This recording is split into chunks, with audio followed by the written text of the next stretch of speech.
I am going to introduce our speaker, Romey Swanson, who is a friend and can draw a crowd. Romey is a Texas-based wildlife biologist, conservation leader, and lifelong naturalist whose work bridges science, storytelling, and stewardship. He currently serves as executive director of the Devils River Conservancy and is president of the Texas Ornithological Society, where he works closely with private landowners, agencies, researchers, and communities to protect some of the state's most ecologically significant landscapes. Romey has spent years studying and documenting Texas's lesser-known owls, particularly the high-elevation species of the West Texas mountains. His fieldwork combines traditional surveys with modern tools like autonomous recording units, contributing to new insights in owl distribution, breeding, and habitat use in Texas. His writing on owls and conservation has appeared in Texas Parks and Wildlife magazine. At heart, Romey is a storyteller of wild places. Whether listening for owls in a remote mountain canyon or working on policy and nonprofit leadership, his work is guided by a belief that conservation begins with curiosity, humility, and a willingness to listen to the land, to wildlife, and to one another. So with no further ado, Romey, come talk to us. Thank you. I got a mic on, yeah. Thank you for that introduction, Allison, and yeah, I'd love that. Thank you. Yeah. Does this have a pointer on it too? Yes. It's in the middle. There it is. Cool. All right, guys. Well, let's put our hands together for Allison. I'm enamored with this woman. She really came on the scene, is doing a really great job, and I'm going to try to recruit her over there to the Devils River Conservancy. I heard her fundraising prowess is incredible. We could use her. I'm going to do a different type of talk than I'm used to giving to you tonight. I've had a couple of decks before that were about owls of Texas, and they were kind of more of that, push your glasses up, getting nerdy about natural history, like reading out of a field guide. And I'm a little bored with that. You've probably all seen one of those, or we'll have an opportunity. If you haven't, just go to YouTube. There's plenty of them. I'm going to do a little bit more of storytelling. I'm going to get a little personal, okay? And I'm going to be honest with you. I wrote a script because I need to stay on time. Otherwise, I get long-winded and I keep people here for 2 or 3 hours. They typically enjoy it, but they're hungry and cranky at the end, and that cuts into my beer drinking time after this. I got to go celebrate afterwards. So I say that as a preface of it's not polished, but it is real. And I'll probably have my head down because I'm going to read off of my pages here. It's not an indication of disinterest or lack of preparation. It's just that I really want to get this right for you all, and I want honest, candid feedback on how to improve this talk. Because I am proud of the stories involved, and I think I think the birds we're going to be talking about deserve the spotlight we're going to give them tonight. And if we can give that spotlight to them beyond tonight, that would be great. We are always the voice for those voiceless critters out there. A lot of decisions that we make as people impact their ability to survive and thrive. And I take that seriously. So hopefully you get a little inspired and motivated. But this is a story I've been involved with lots of characters, and some of those characters are even in this room tonight. Without further ado, let's get started. This is the Davis Mountains at sunset, and we're looking over Toad Canyon. It's one of those places that immediately feels bigger than whatever you brought with you when you're sitting there. Is it your schedule, your inbox, or your sense of certainty about how the world works? I've been lucky to spend time here over the years, and every time I come back, I'm reminded that some landscapes don't reveal themselves all at once. They ask you to slow down. And tonight I want to tell you a story about owls, but more than that, I want to tell you a story about listening.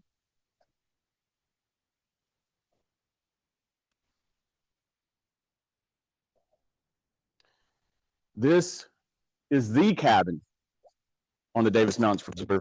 If you spent time around birders or field biologists in general, you know this place. Maybe not this specific cabin, but certainly something like it. The porch that's held an awful lot of coffee cups and your notebooks and conversations that have started with, you're not going to believe with what I saw today. One evening, I was sitting right there on that porch holding a homemade carjarita made by one of my friends, John Cargis, right over here, which is always a treat. And I'm listening to him and our friends and my birding mentors, surrounded by all of them, swap stories from the early days of discovery within these Davis Mountains. The stories kept getting bigger, more mythic, birds showing up where no one expected them, first state records, wonderful breeding confirmations, moments that felt formative, not just for those people, but for how we understand this place. And I remember feeling this weird, strange tingling in my gut that I could only describe as I realized in that moment I'd been born a generation too late. Discoveries had passed, and these really, really smart guys, dedicated field biologists, had made them all. See, the thing about owls, though, is that they live right at the edge of our attention. Almost everyone knows an owl. Most Texans have heard one, maybe drifting through an open window or from the tree line after dark, but their lives mostly unfold while we sleep. And their dramas happen quietly. And because of that, it's easy to assume we already know their story. This snag right here doesn't look like much. The snag is that dead tree. But it turns out it represents everything to two small birds, a nesting site for elf owls, the world's smallest owl, tucked amongst the highest mountains in far west Texas. I didn't know that yet when I took this photo, and that's kind of the point. I didn't start out obsessed with owls. I simply started out curious.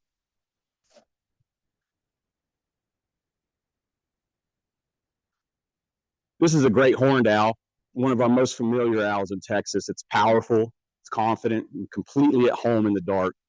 You're as likely to hear one calling from a suburban backyard here in downtown San Antonio as you are in the deep mountain heart of the mountains of far west Texas.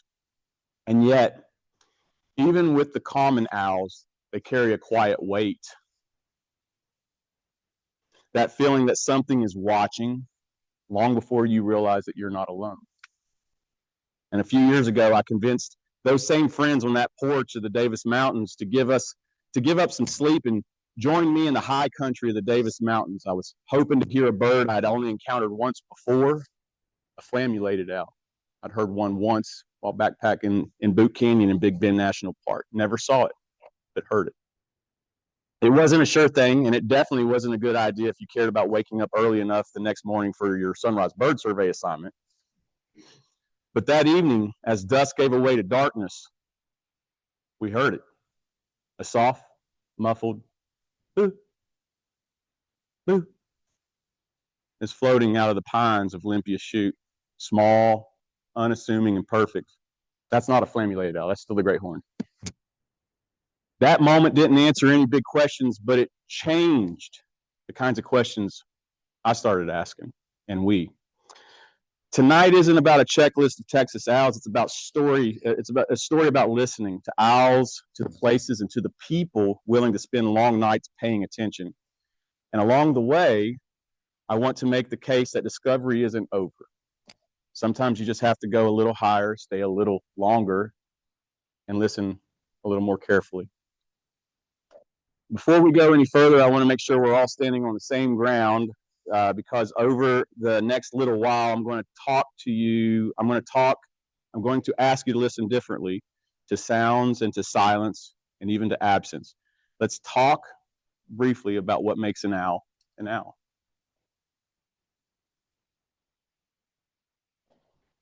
When people think about owls, they usually start with the obvious.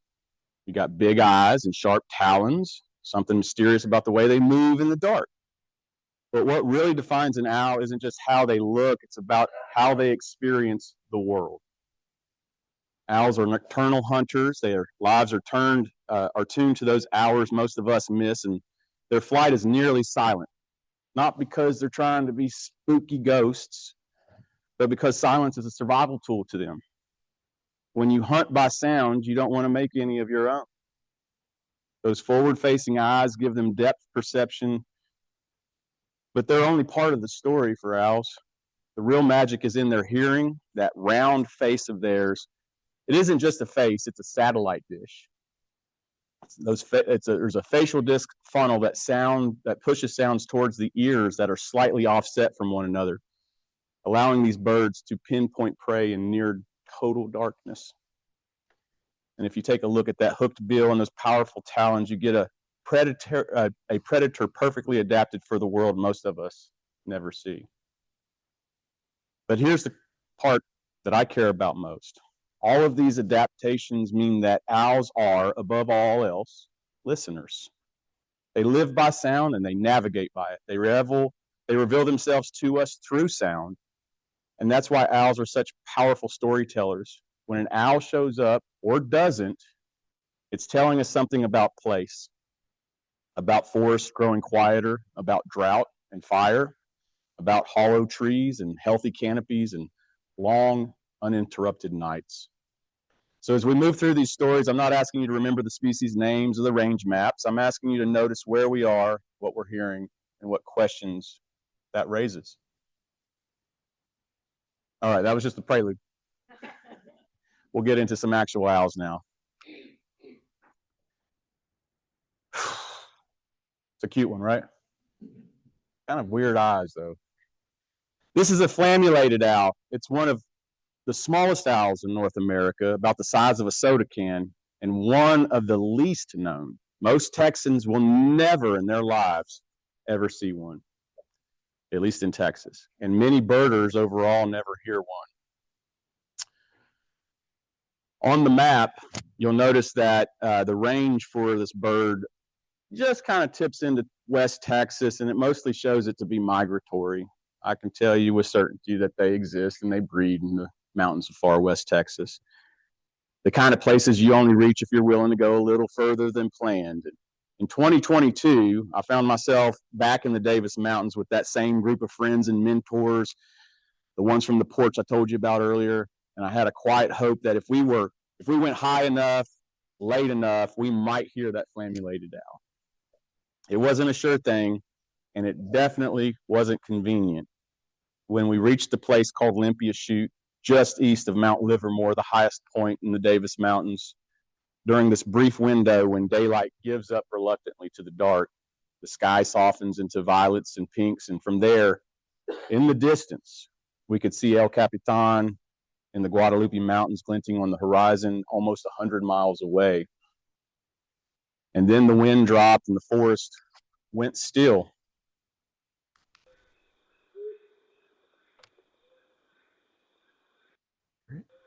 You heard it. Talking to us. That's the call. You can't hear it right now, but there was a little boot at the beginning of that. There it went again. That's what they sound like in the field. It's hard to pick them out. A small bird with a deep voice, like a great horned owl, but it's only this big. Got a cool pharynx issue going on here. That bird could be that loud and right on your shoulder, or down the canyon hundreds of yards away, and it still sounds the same to me. That sound, that soft muffled boop, is the flammulated owl. It doesn't shout, it doesn't announce itself. You hear it and immediately wonder if you imagined it. That night, the owl came closer, drawn in by our recordings of its call, and landed just meters away. Small, calm, completely unbothered by the fact that we were absolutely losing our minds. Even the most experienced folks in our group took a moment before they got quiet. And it didn't answer any big scientific questions, but it left me with one that mattered. If something this small, this quiet, and this unique could be here, what else might be up in these mountains waiting to be heard? And that night didn't really feel like a discovery in a traditional sense.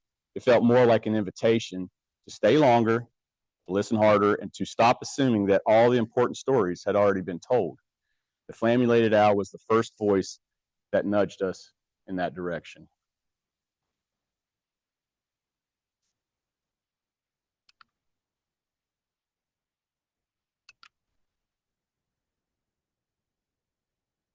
This one, though, this is the northern saw-whet owl. It's a bird that looks almost unreal. It's big eyes and round face and the kind of expression that makes people forget it's a predator and not a potential pet.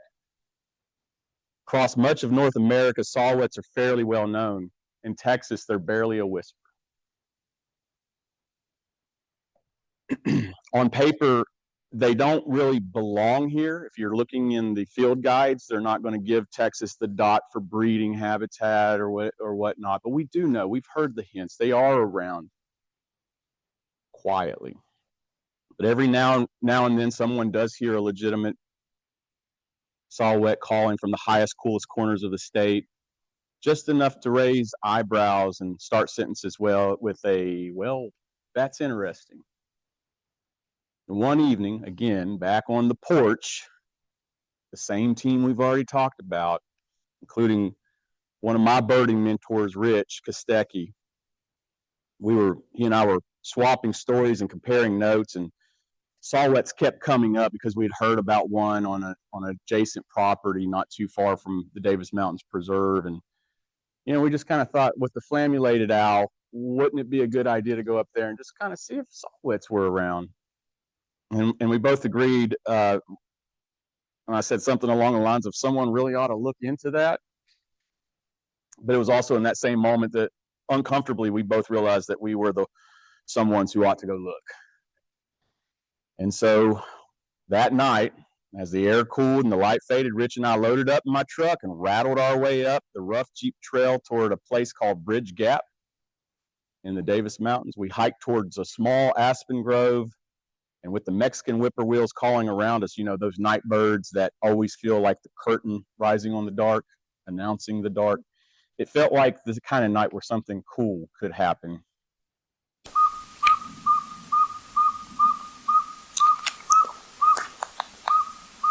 It did. That sharp metronomic sound is the saw-whet owl call. It's not subtle. And once you hear it, you don't forget it. Not sure how to make it stop. And that's true in the field too. Because they honest to goodness won't stop sometimes. Rich and I froze when the call came down from far up the canyon, and then minutes later that bird landed right above us in a ponderosa pine, calm, curious, as if it had been there all along, just waiting for us to catch up. In that moment, it felt like vindication, but it also felt like responsibility. Because hearing a saw-whet in Texas isn't just a cool experience, it raises questions. Are they breeding here? Are they passing through? Are they holding on in places that are changing faster than we can track? Wonder was no longer enough. That night made me realize how much I owed Rich for the opportunities he had given me to be a part of these teams. Not just only for the skills, the field skills that he was sharing with me, but for pulling me into this partnership built on trust. And this wasn't about chasing a bird or a tick on a life list. It was about showing up for a place and asking better questions. This was all involved. We were all involved in research. And that's when the project really began, this particular owl project, not with answers, but with commitment to listen longer than we could in a single night. And the saw-whet owl didn't just give us that moment, it gave us that direction. I'm going to point out that this is a fledgling saw-whet owl. This is what they look like when they're babies. And this is also a photograph of the very first documented baby ever born in Texas. So Rich Kostecki and I discovered a territory of a pair of saw-whets, and sharing that with the birding community, we had another birder on an open preserve weekend discover the baby putting its face out the hole in the ponderosa pine.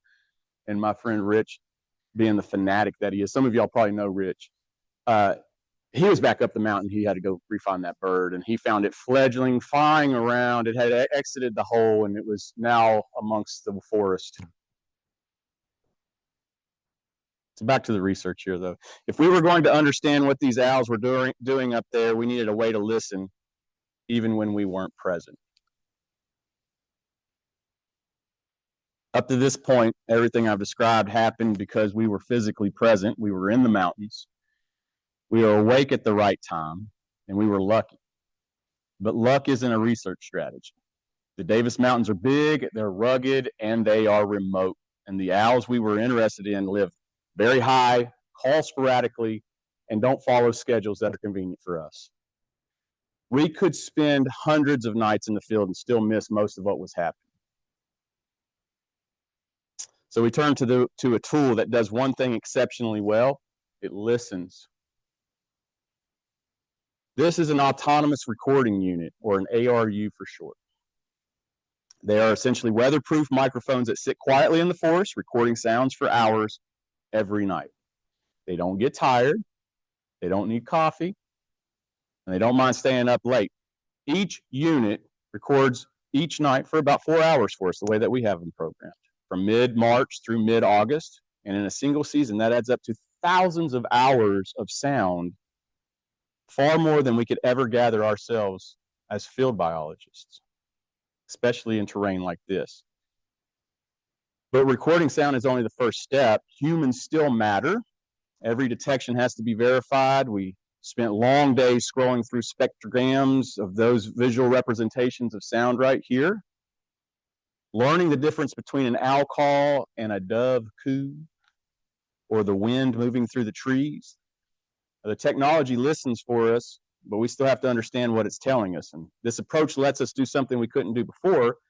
It let us listen longer across more places and without assuming we already knew the answers. And once we started listening at that scale, the owls began to give us answers, sometimes in ways we expected, but also sometimes in ways we didn't expect.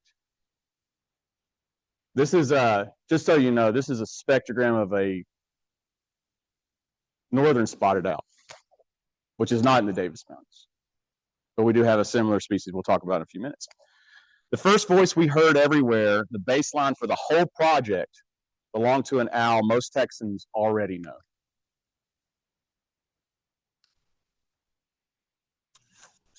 You may not know the Western flavor, but you certainly should know the Eastern flavor if you don't know the Western.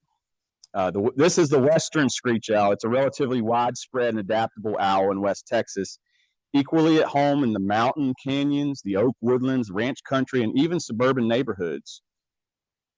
If you take a look at the range map there, for many Texans, this and its cousin, the Eastern screech owl, which would cover the remainder of Texas, is the owl they hear calling from the darkness, whether they know it or not. Screech owls don't look like much at first glance. They're small, compact, and easy to overlook, but that's exactly why they matter.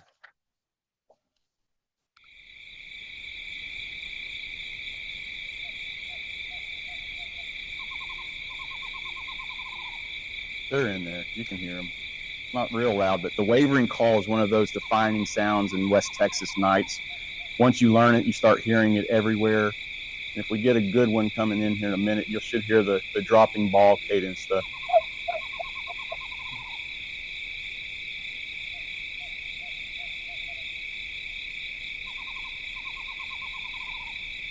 Yeah, that's what they sound like. There's better recordings out there. I encourage you to check it out. When we started deploying recording units across the Davis Mountains, Western screech owls showed up at almost every site. And frankly, they did at every site show up.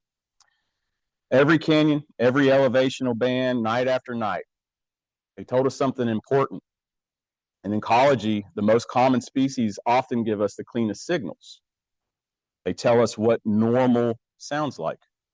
They give us a baseline, something to compare everything else against. When Western screech owls are active and consistent, it suggests that the basic structure of the forest is still functioning. And when they start to change, we need to pay attention. I've heard Western screech owls calling from canyon walls in the Davis Mountains, from live oaks along the creeks in the Devil's River country, and from campgrounds where people are completely unaware of that they're currently sharing the evenings with the Western screech owls. They're a reminder that owls aren't just creatures of remote wilderness, that they're also a part of everyday landscapes. And that's what makes the next pattern we notice so striking. Against this steady background of screech owls, some voices grew louder, some stayed rare, and some went quiet.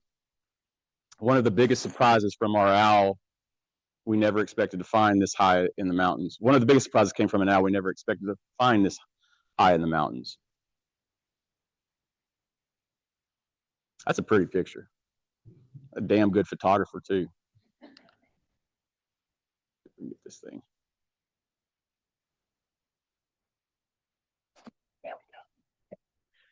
Y'all know this one. It's titled. It's an elf owl, the smallest owl in the world. It's a bird most people associate with deserts, saguaros, and hot summer nights. They occur in South Texas and West Texas, and even parts of the western part of the Edwards Plateau. On a map, you don't expect to see them in the upper elevation pine forests of far west Texas, though. Not that high, at least. Earlier, I showed you an image of a ponderosa pine snag. One I took without realizing how important that particular snag would become. That snag turned out to be an elf owl nesting site at over 6,700 feet in elevation. That doesn't seem normal. A lot of the owls that I'm familiar with come from lower elevations. We get them on the Devil's River. They're certainly all over the place in the mountains and basins regions of far west Texas, but there seems to be a gradient where they stop and the other owls start to show up. But this bird at 6,700 feet in elevation, like I said, it's not just unusual, it's likely also the state elevational record for breeding elf owls.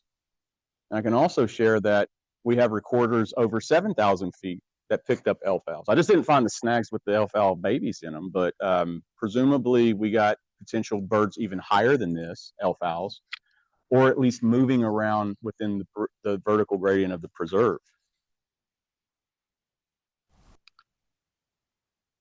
I didn't want you to see that yet.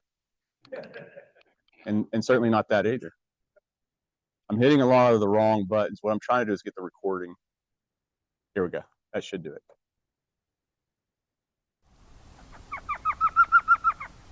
One of my favorite.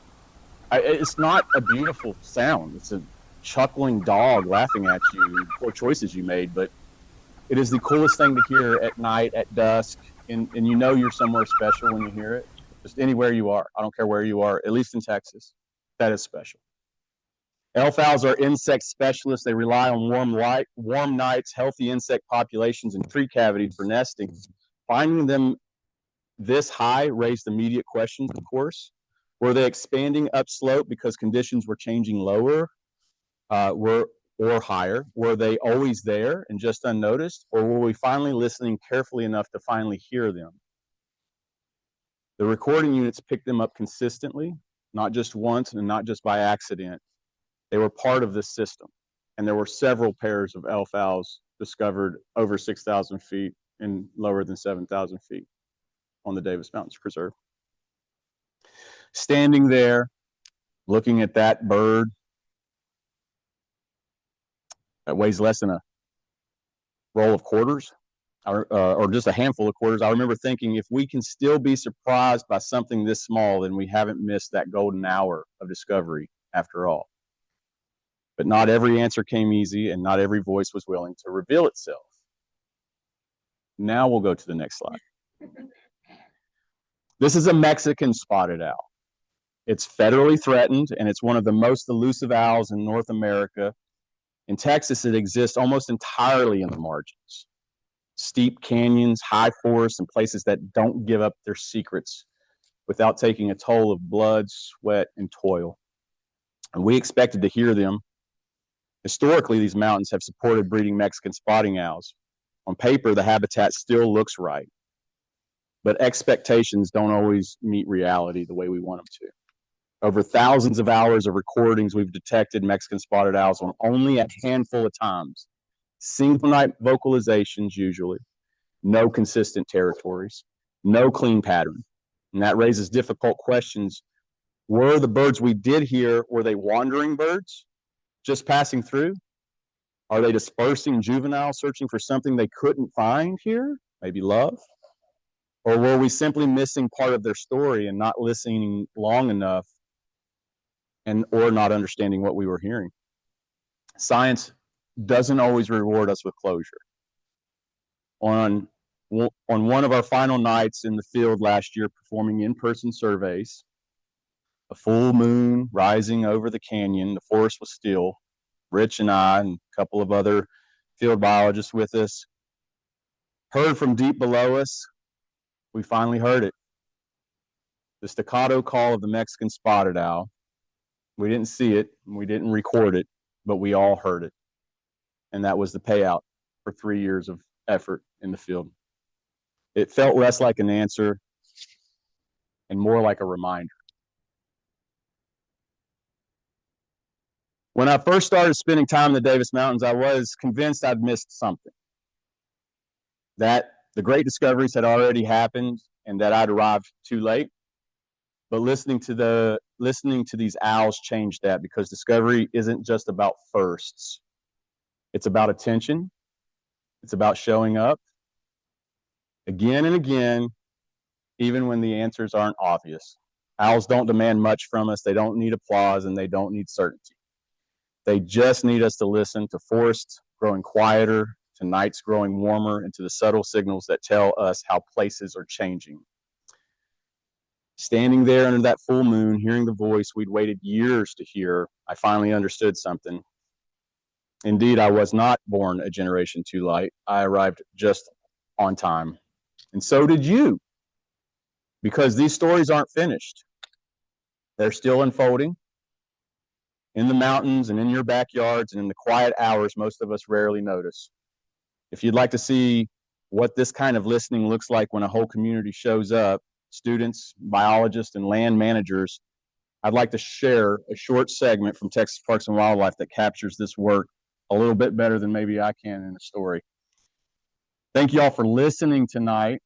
We'll dive into an 8-minute segment. Do we have time for that? We good?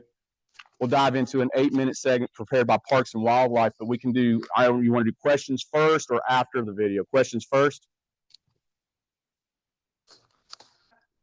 After the video. Well then, up there it'll be.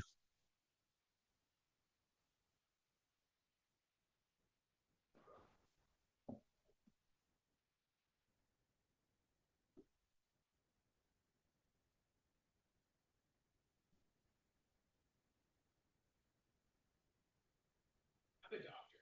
My passion is to alleviate arthritis pain using nothing but can you guess that? The Davis Mountains are a high elevation within the Swan Desert. Up at the top of mountain tops, it is beautiful under the pine forest. These cooler areas with better conditions support plants and animals that live here. You start seeing different bird species as you get higher in elevation. It's really special to actually get to see the unique projects that pop up that are really focused on this. Folks online, we're having technical difficulties. We're going to help you out in a minute.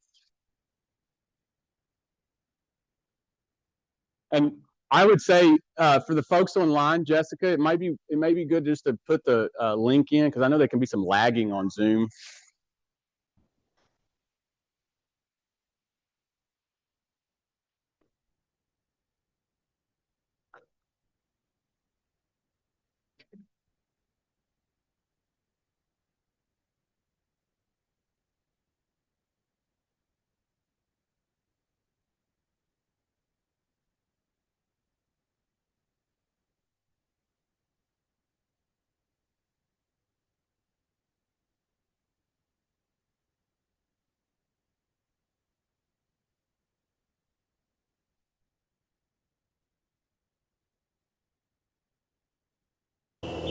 The Davis Mountains are in the high elevations within the Chihuahuan Desert.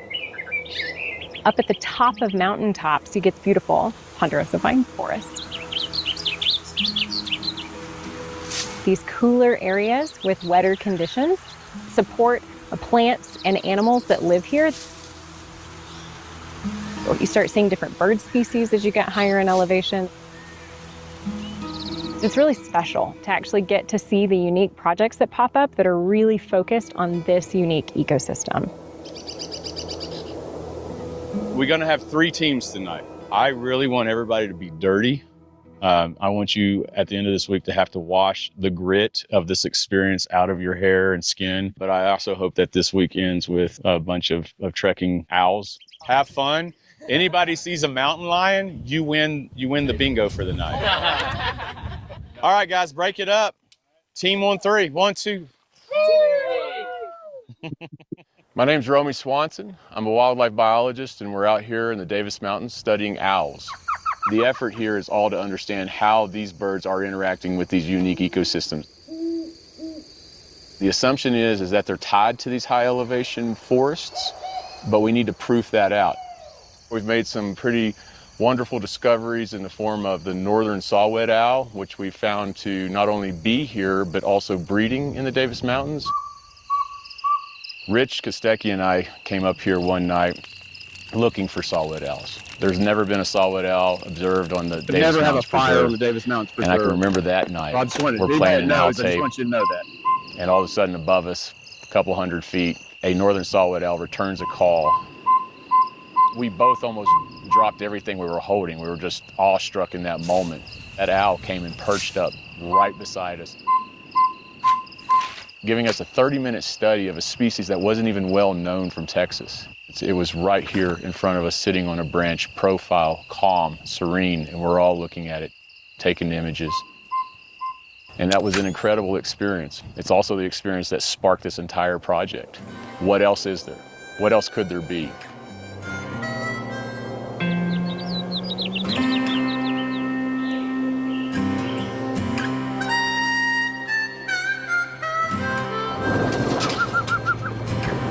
This truck's nickname is Beast Mode because wherever I need her to go, she goes and she powers through.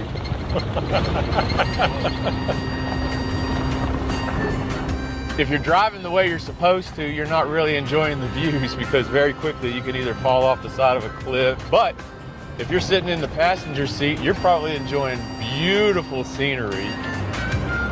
We're gonna take a look at an area where one of our surveyors found some elf owls. And this will probably represent one of the highest elevation occurrences of elf owls in Texas. We'll take a look around and see if we got any nesting activity, a nest cavity that we can document. We're about to go up Tobe Canyon. We're looking for flammulated saw-whet owls and all of the other species that are going to be there. Owls are not going to get active anytime soon. It's gorgeous back here, though. It gets better. You know, right around dusk and a little after dark, they will. We'll take it nice and slow, and that's what we'll do. This first part always shocks my lungs. Yep. You know what my favorite type of person is? Is the one that looks at you and you're sitting there in awe over this huge tree and says, I've seen bigger. Like that guy. I mean, I've been to the redwoods, but I've seen bigger.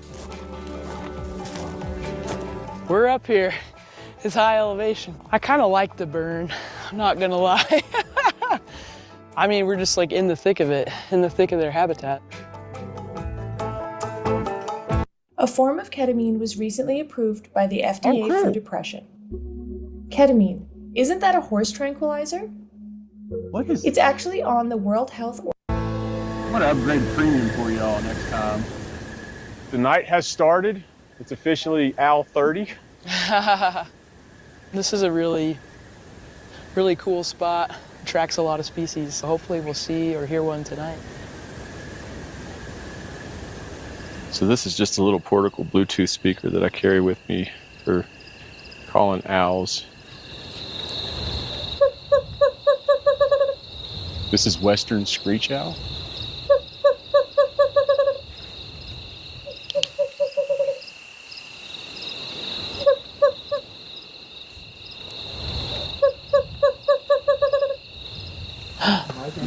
It's closer.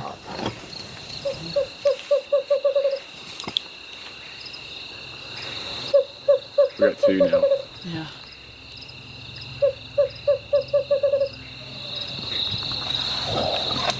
Right above us.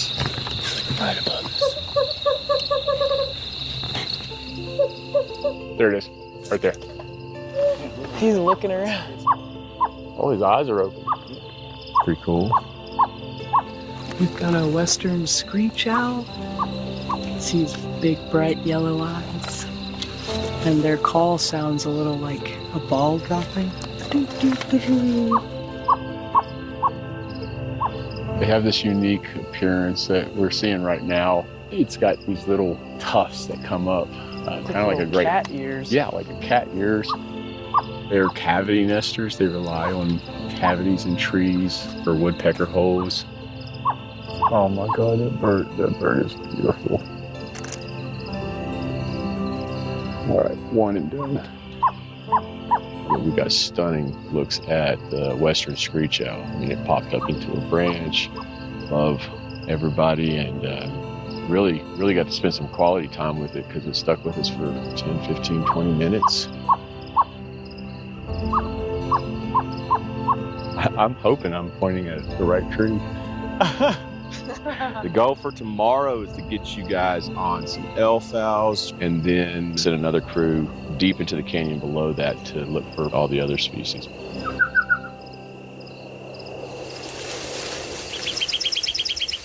This island in the sky, it is threatened by warming conditions, drought conditions, not enough rain, which weakens a lot of trees, stresses them out. And at some point, the island is submerged underneath the desert sea and no longer exists. And that could be what happens to some of these species that rely on these upper elevations. There's an elf owl calling from this area below the mountain in this wooded area. And we're going to see if we can key in on it.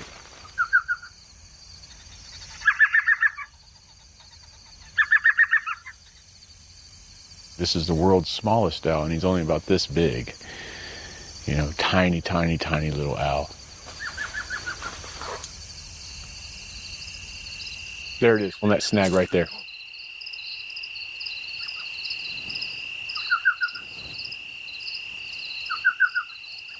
We just got the nest cavity. It's in that second dead ponderosa pine right there. So she's calling, or he. This is a pretty incredible observation, I would say, and looks like they're about to fly. There it goes. It's got to be one of the highest nests ever for elf owls in the state of Texas. This is all stuff that happens at night while people are sleeping, normal people. You don't get to see this sort of stuff. And I don't care how many times I see it. Every time it happens, it's just as special as the last time. I hope to see that this preserve remains intact.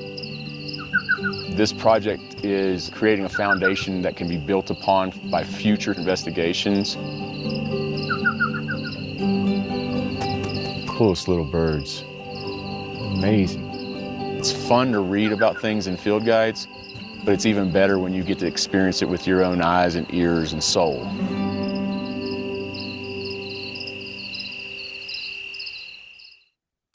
My wife said, if you win, we'll fly to Asia. If I win, we'll fly to Paris. I bet you won't get toned with. That's the video.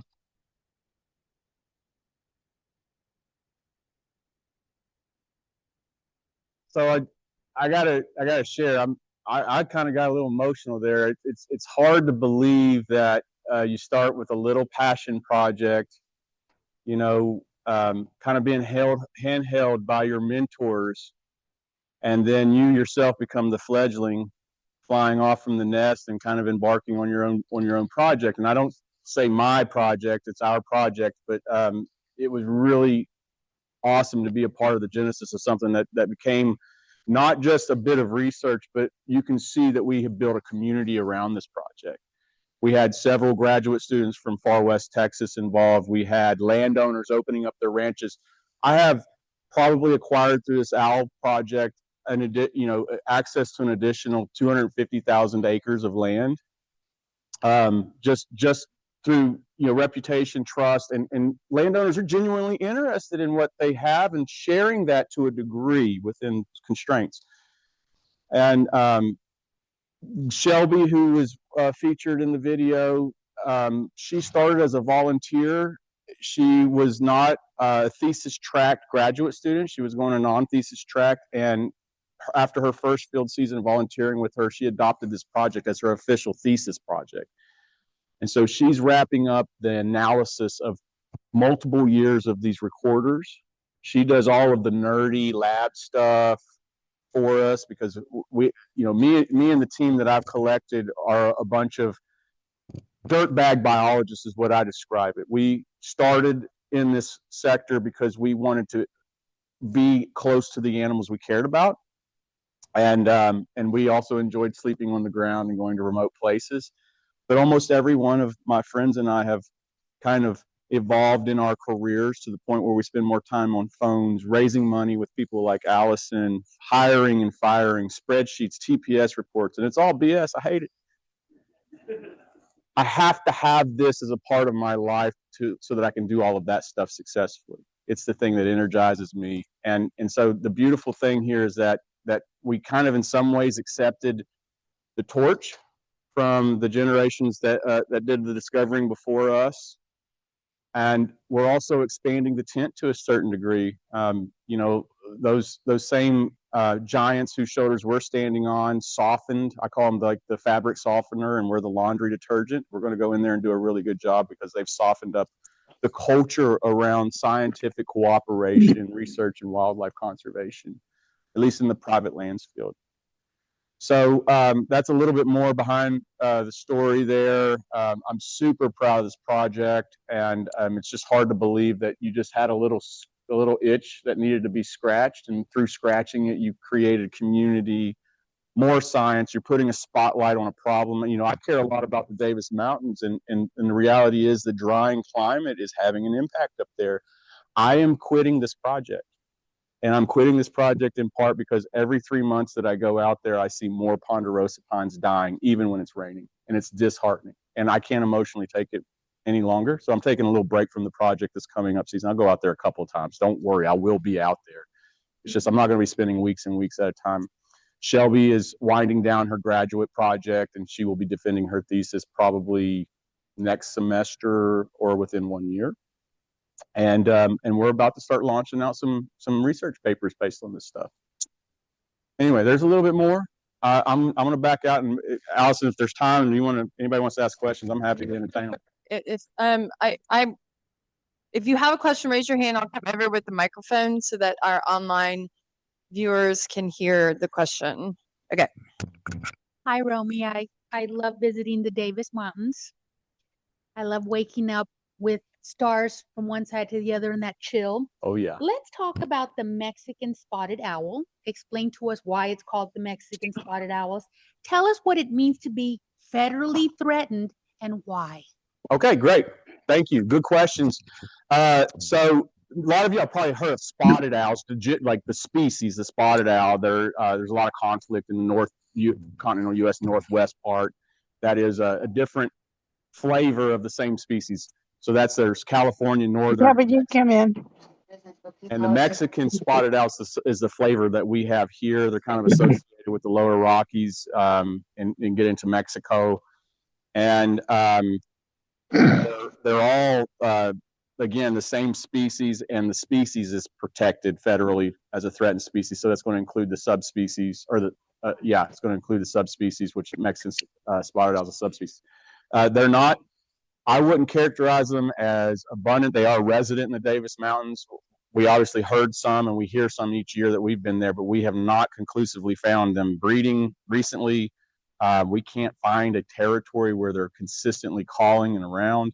But you just hop over to the Guadalupe Mountains, and they're fairly in restricted canyons, fairly abundant, relatively abundant. Not abundant in the big picture, but abundant in place. And actually, that's where I actually was able to hike one up. In the pictures that I showed y'all in here from the Guadalupe Mountains, I found one day roosting on a branch right off the trail. I walked past it twice while looking for them. Yeah. I got lucky because on the hike out, another guy was hiking, and I was like, I don't really want to talk to this guy. I'm in a hurry. I want to get somewhere else. And all of a sudden, I walked past him and said, "Oh, there's an owl." And I turn around and he's pointing at the limb right above me, and I'm like, you got to be kidding me. You got it. I just took a 30-minute lunch just 100 yards up the canyon and never heard it, never saw it. And I apparently had walked past it on the way in too. So as good of an owl researcher as you might think I am, I'm trash, honestly. But that's the story of spotted owls. So the Mexican is a subspecies of the big species. There's 3 of them, and then the federal protections are kind of. I would suggest federal protections are more about those logged that heavy forested country up in Northwest California, less to do about the Mexican subspecies, but they're kind of lumped in. And honestly, there's still challenges to the Mexican spotted owl for that status.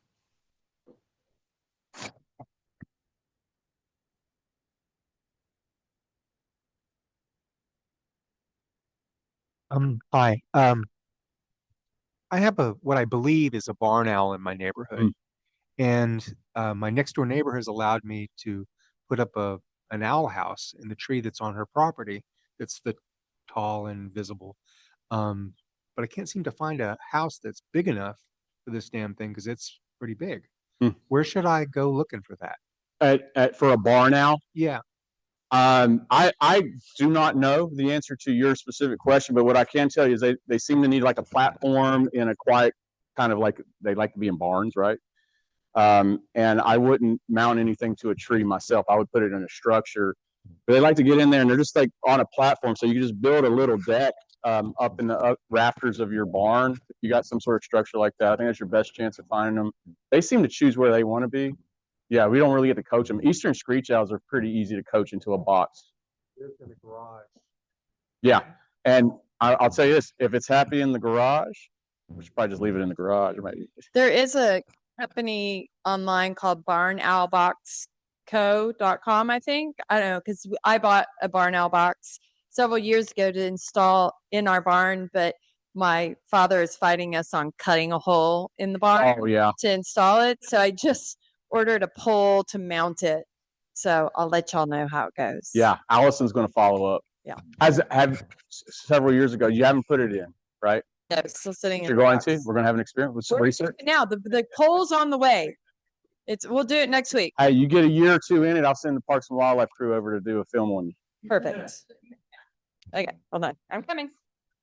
This one makes me nervous because this is my mentor and godfather in natural history. This is the man that took me under his wing. He's the one that makes the Margarita too. Excellent presentation, Romey. What I was also going to say is that barn owls are also very commonly roosting and or nesting in deer blinds. That's right. Absolutely. Deer blinds. And John, was it you were with the group that found barn owl or saw barn owl on the preserve? I've not seen one, but I was just you heard about it. Thinking about that. In fact, we have incidental sightings of a couple of pass through or just fleeting glimpses of barn owls. Right. Yeah, another owl for the preserve. So this reminds me of talking about barns. There's a lot more owls I could have spoken about relative to the Davis Mountains. Like this is the Texas Mecca for owls. And I talk about it a little bit in the article in Parks and Wildlife magazine, but like from the toe slopes, the grasslands at the toes, all the way up, there's this vertical gradient where you can start expecting different species. During the winter in the grasslands around the Davis Mountains, you're going to see short-eared owls hunting over the grasslands. You're going to see burrowing owls breeding there in the summer. Then you're going to get those elf owls. You're going to get the western screech owls. We got up high to the northern saw-whets. We got the flammulated. We got the Mexican spotted owls. But we also have the great horned owl that's up there. Great horned owls may have a little conflict with some of the other owls. They may not, but they may because they're predatory, they're common, they're generalists, and they're going to smack anything that they can eat. And if they see a nest with a chick in it, they're going to eat it. That was a big problem with the Oplomado falcon reintroduction in West Texas. And then we've also heard there's also been breeding records of the long-eared owl in the Davis Mountains. My friend Rich Kostecki had a couple of photographs of a nest. Unfortunately, we haven't been able to proof them out recently, but there has been documented nesting activity in recent years, like 5, 6, 7 years ago. And I've also got a good recording of a northern pygmy owl one night. Just once, and we get them flagged sometimes, but I've never had just like one that really made me believe it was northern pygmy. They sound kind of like saw-whets to a degree, but there was one one, I think it was a morning or it might have been a dusk occurrence of a pygmy owl in Shoe Canyon. So I'm telling you this because it's unbelievable that you could have 11 species of owls in one county.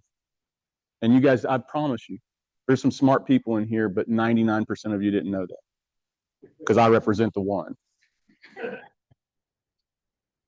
Okay. That was a jerkish comment. I'm just playing. I'm playing.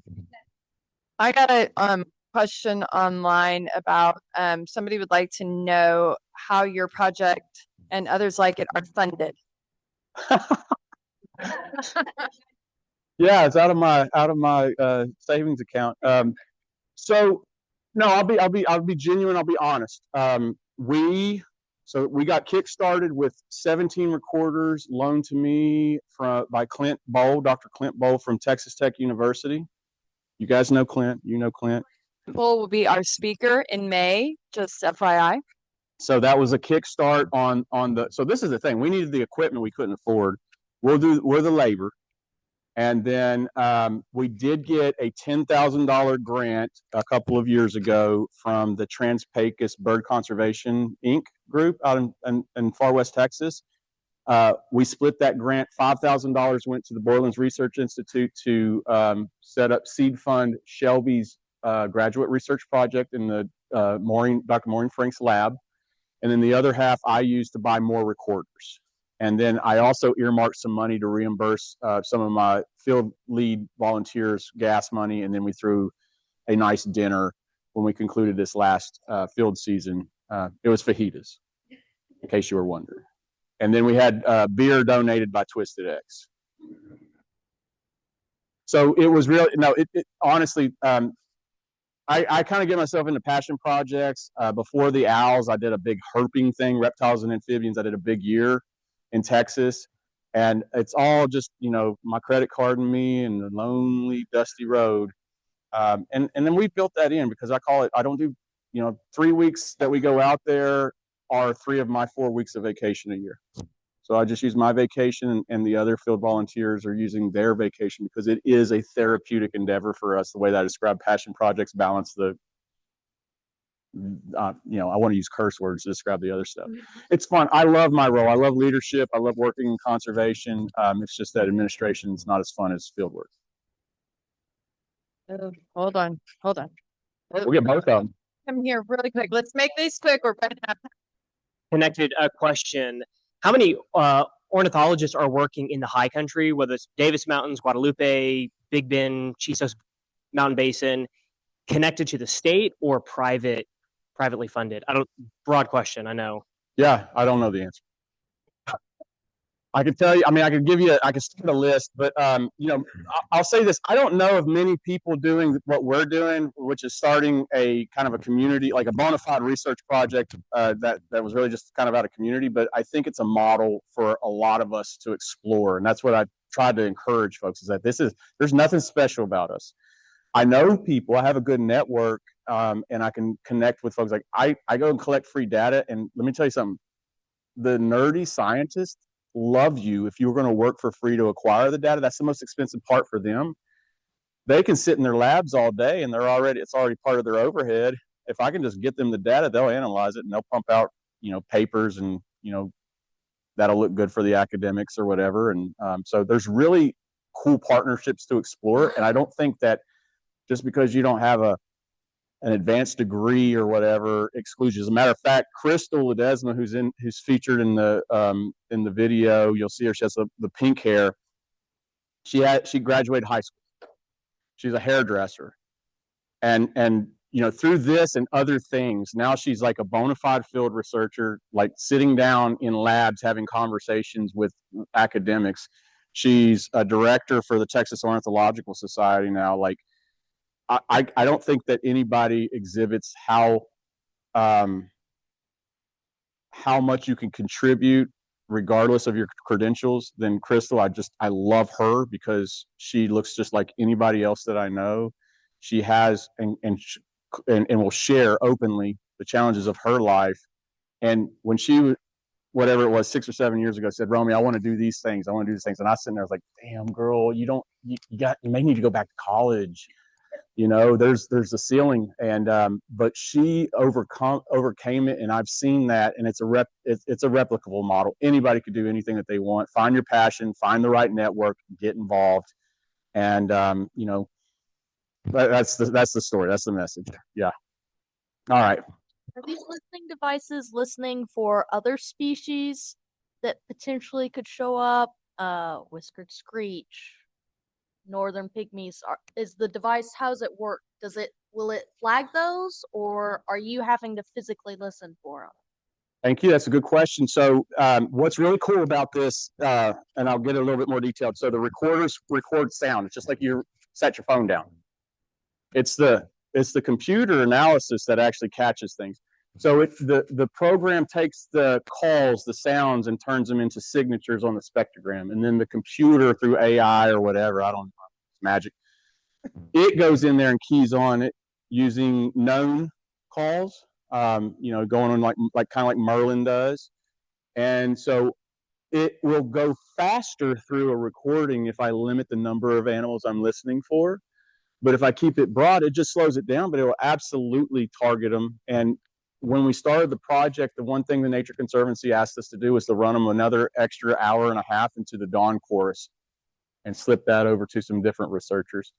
And so we were able to do that. We realized that it cost us batteries, because it ate up our batteries. It didn't really take up space, but it ate up our batteries quicker. And we use lithium batteries, and you can imagine over like 35 recording units with lithium batteries having to be replaced quicker than you thought. It can add up. So so we kind of brought it back to just owls the last season, but we do record early enough in the late evening and for about another 45 minutes after sunrise for a Montezuma Quail project. Yeah. Elaborating. Okay.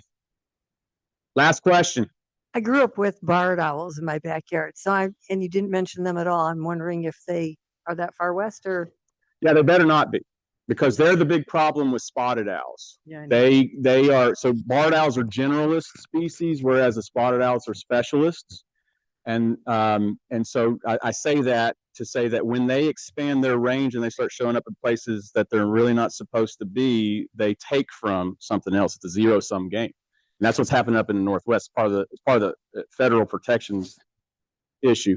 Fortunately, the furthest west that I know of a barred owl in Texas is in Del Rio on San Felipe Creek. There's a small, I think there's a couple of them right along that creek, and that's about as far west as they've been documented. We don't want them to go past that, because then it creates this conflict. I love barred owls. But guess what? I love Mexican spotted owls even more. And I love both of them the same when they exist where they're supposed to be. Okay. I don't want to share my feelings about what they do in the Northwest in this room, because I don't know you all well enough to be able to share my opinion. But I will say this. I would be very sad if the spotted owl was not a part of the landscape that the spotted owl evolved on. All right. Thank you.